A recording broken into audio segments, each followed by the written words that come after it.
Suppose f be a real function and c be a point in its domain. Then the limit f of c plus h minus f of c divided by h as h tends to 0 if it exits. If it exits means exits as a finite number. Exits as a finite number. Then this limit is what is called the derivative of f at c. If this limit doesn't exist, we say that the function is not differentiable at that point c. Now what about the derivative of a function? The function defined by f dash x equals limit of f of x plus h minus fx whole divided by h as h tends to 0 if it exits. That is, if this limit exists, then only we can say this function is what is called the derivative of the function f. That is, dy by dx means to differentiate the function y is equal to f of x with respect to x. As a part of algebra of derivatives, we can have derivative of a sum or difference is nothing but the sum or difference of their derivatives, and derivative of a product is nothing but u into derivative of the second plus derivative of the first into second function, that is u dash v, and then u by v the whole dash, that is derivative of a quotient, that is equal to, we can have u dash v minus uv dash by v square, where v not equal to 0. These all formulae theorems we studied in 11th class. If a function f is differentiable at a point say c, then it is continuous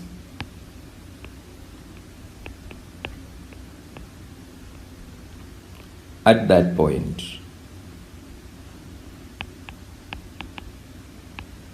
C. That is, if the function f is differentiable at a point, then automatically it has to be continuous at that point. Then what is the proof of this theorem? So for x not equal to c, we can consider f of x minus f of c is equal to f of x minus f of c divided by x minus c into x minus c. Because x not equal to c. Since x not equal to c, x minus c not equal to 0. So this expression is valid. Now we shall go with the limit of fx minus f of c as x tends to c, that is equal to limit of f of x minus f of c as x tends to c divided by x minus c, and limit of x tends to c then x minus c. Now what happened?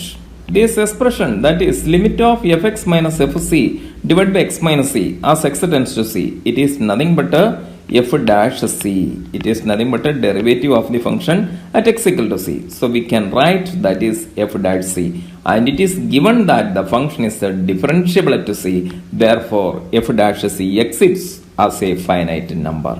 So f dash c exits as a finite number into limit of x minus c as x tends to c. You know that is x minus c being a polynomial, then we can substitute directly x equal to c, that is c minus c, because we know that when a function is continuous, we can go with the value of the function in place of a limit value. So instead of finding the limit value here, we can go with the direct value, that is c minus c. But what is c minus c? C minus c is a 0. So the right hand side becomes a 0.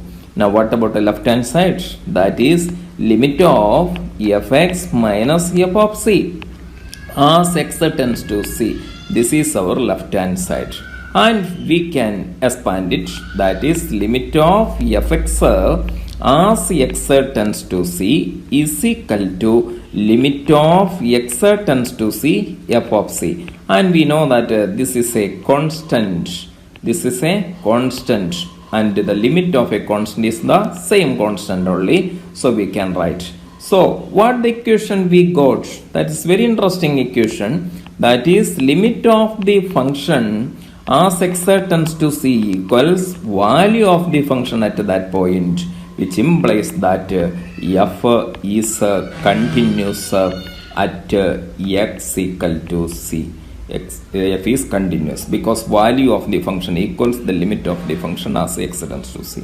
So thus we could prove that whenever a function is differentiable at a point c, it has to be continuous at that point c. Now what about, thus we could prove that whenever a function is differentiable, it implies a continuity. That is true. Then what about the converse of this property? That is, suppose the function is continuous, then can you claim that is it differentiable at that point? Answer is we cannot.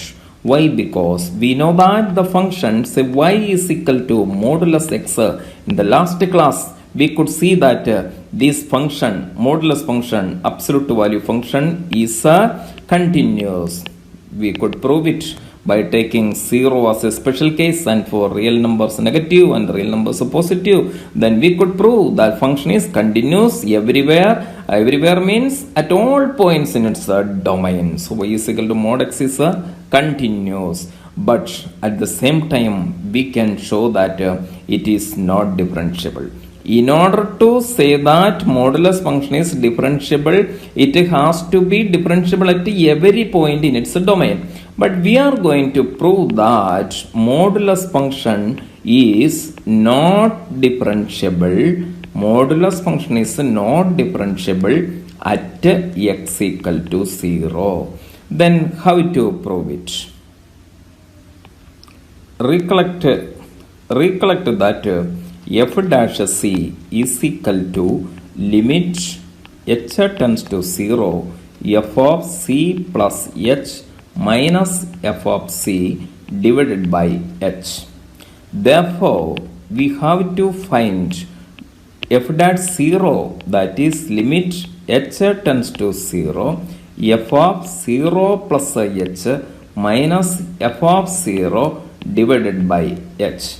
Now you know that modulus function is defined as a multi-branch function, that is negative x if x is less than 0 and positive x if x is greater than or is equal to 0. So therefore here we have to find left hand limit and right hand limit separately.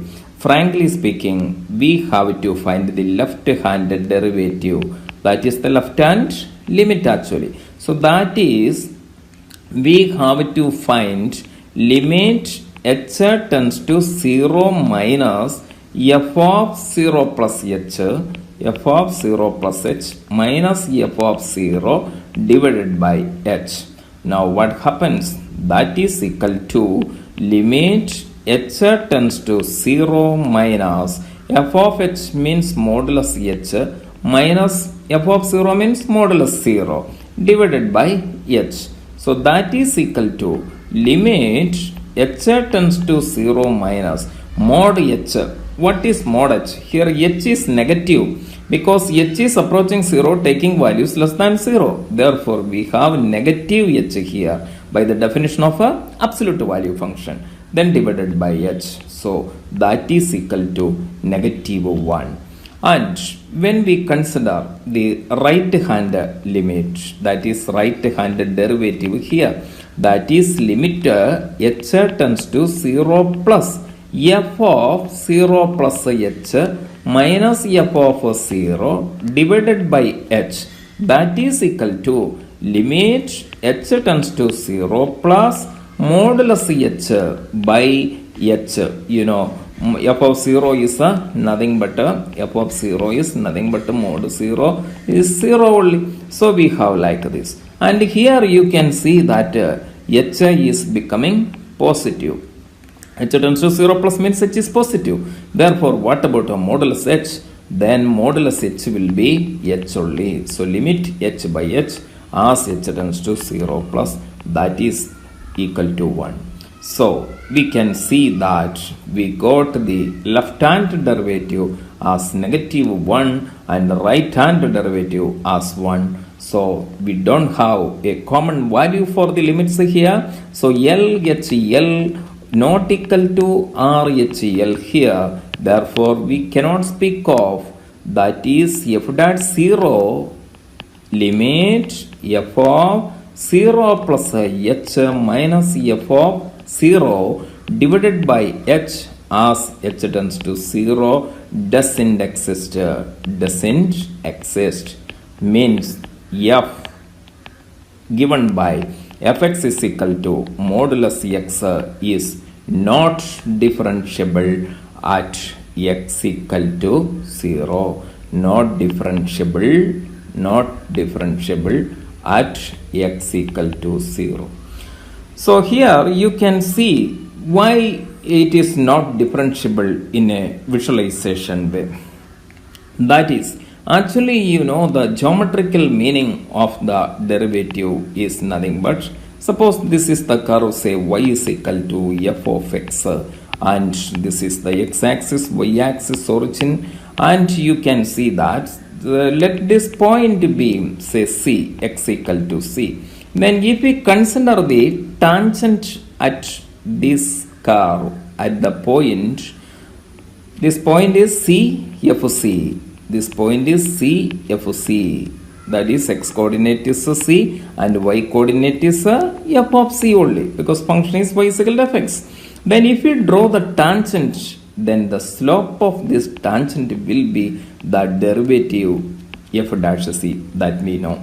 And we can now see that when the curve is having a sharp bending like this, if the curve is having a sharp bending like this, then at that point we cannot have a tangent. That's a problem. So here modulus function, the graph is somewhat like this. That is, the graph of modulus function is having a sharp bending like this. When a sharp bending is here, at that point we cannot speak of tangent. That we are going to visualize.